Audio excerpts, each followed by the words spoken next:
Tutam power. Kwa comment section nimesikia ati kwa nini watu wafupi wanakaa hapa na Goliath peke yake ndiye alikuwa mtu wa tutam.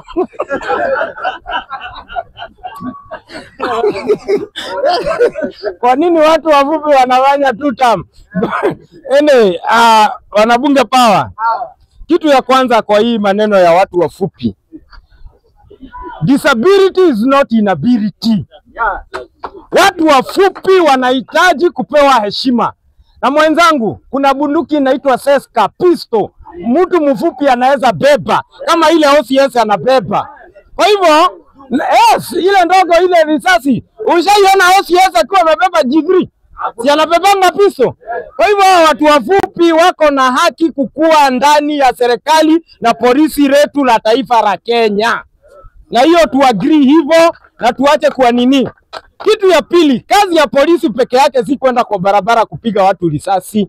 Kuna kazi zingine za kupanga zile bunduki pale Amari, kuna kazi zingine za kuandika pale kwa OB, kuna kazi zingine za intelligence. Hata wewe mwenye umesema hapa kuhusu Zakayo, hakuna mtu ametufunza mafunzo mengi kwa Biblia kuliko Zakayo. Because after Zakayo ameokoka na ameonyeshwa njia mzuri, he was a good man kuliko Goliath. Huyo Goliath mrefu. Lakini alikuwa relax, kama uko na point of correction ukuje. Kwa hivyo hata watu wafupi wakipewa training mzuri ya kufanya, wanaweza fanya kazi vizuri hata kuliko polisi warefu. Kwa hivyo wapewe haki, kama mtu wako na chance aingie kwa polisi. Hakuna mtu mfupi kwa mpira kama Messi. Hakuna the GOAT kama Messi na Cristiano. Either ni mrefu ama ni mfupi, wote wanacheza ball sawa, wanafunga goal sawa. Kwa hivyo hata mtu mfupi anaweza fanya kazi sawa ya polisi. Kwa hivyo mimi hiyo si haki. Hiyo si haki. Na mtu mwenye anakutoa ati anakuambia enda nyumbani wewe ni mfupi, yeye ni mfupi kukuliko na hako ndani ya kikosi ya polisi. Ujuma tupu. Kwa hivyo hiyo maneno ya watu wafupi, mimi hatujafurahishwa na hiyo maneno ya watu wafupi kutolewa kwa idara ya polisi. Nikiingia hiyo ingine ni hii notice imeandikwa hapa.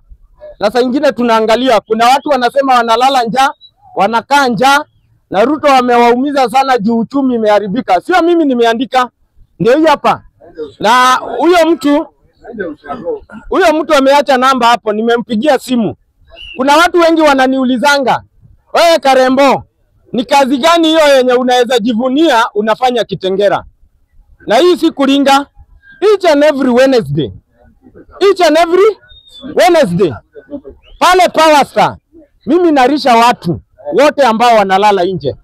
Pale nje Power Star each and every Wednesday. Na Mungu anibariki niweze kulisha watu kila siku ambao wanalala nje. Na Mungu anibariki niweze kuchukua hata kama ni nyumba moja watu 5 wanakaa ndani. Mungu anibariki nishike hii kiti ya MCA niweze kubadilisha maisha ya watu wa Kitengela, because I have the heart kusukuma na kulilia watu wa Kitengela. That is something I'm doing. Na mimi si MCA na sifanyi ndio nichaguliwe, nafanya juu roho yangu ninafaa kufanya hivyo. Kwa hivyo huyu mtu nimempigia simu, kama uko hapa, kama utashika hii message, tafadhali nitafute tuone vile tunaweza kusort. Kama ni hiyo kukura, kuna manguo ambayo tumepewa na watu. Hata wewe kama mwanabunge hapa, kama kuna nguo ambayo unaona haikutoshi, sawa, na si mbaya ile imeraruka, unaona haikutoshi, leta nipatie, nitajua vile zitafuriwa, zipigwe pasi, alafu saa zingine tuna distribute kwa hao watu.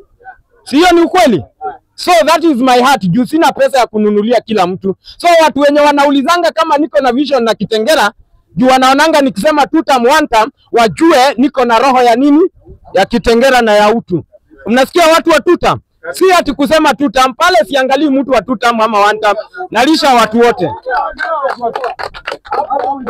Nikitoka hapo naingia Mbere. Hiyo ninajua mtapenda sana. Lakini wacha niwaambie pale Mbere, leo ndio ilikuwa siku ya pili ya Gachagua kufanya door to door. Lakini jana ndio ilikuwa siku ya mnajua alikunywa chai wapi? Kwa kina Roko nyumbani. Kwa mama ya Roko nyumbani.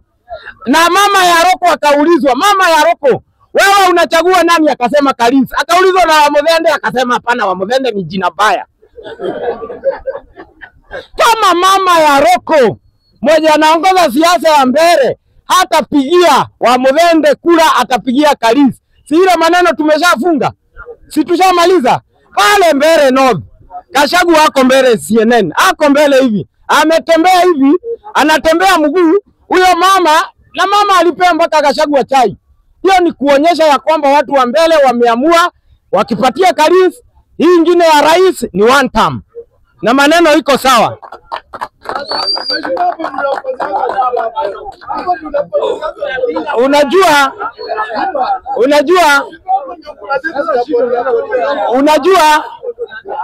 Unajua siwezi piga siasa ya kufurahisha kila mtu. Wewe nipe kura juu nitasaidia watu wa Kitengela. Rais Ruto hakuna siku atakuja kukusaidia wewe. Hata Kalonzo akiingia hakuna siku atakuja kukusaidia wewe. Lakini mtu ambaye anaweza saidia Kenya yote ni Kalonzo Musyoka. Haki nawaambia ukweli.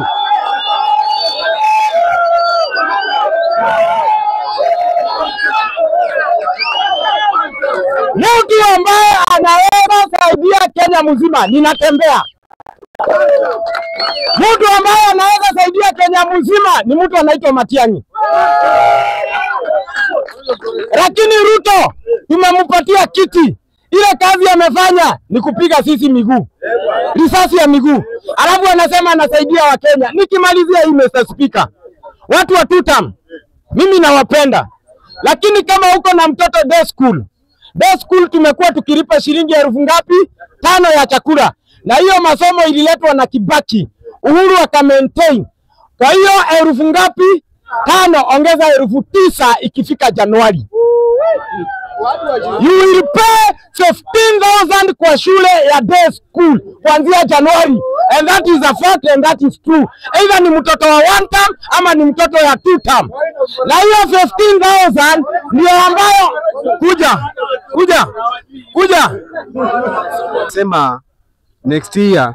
Yes. Hapa Nairobi ni county ya Nairobi, watoto wanakula free. Na huyo governor ni wa serikali. Wanashirikiana na serikali. Number 2, cameraman, hiyo ni project ya Ruto, mahali penye umesimama. Hiyo ni ya Ruto hiyo. Hiyo ni ya Ruto. Guys members, hawa ni Wakamba. Inua mkono. Wakenya wenye wako live, hawa ni Wakamba, wametoka hapa Machakos na Riyadh. Lakini nizoke na chengo pale. Mr. Speaker, ile project ambayo iko pale Nairobi ni ukora mtupu. Nani ajui? Na sio watoto wa secondary, ni watoto wa primary. Because secondary watoto wote wanakula kwa shule. Kwa wacha kudanganya sisi. Listen. Ile ni project ya watoto wa nursery. Because nursery ndio inafuatishwa na county.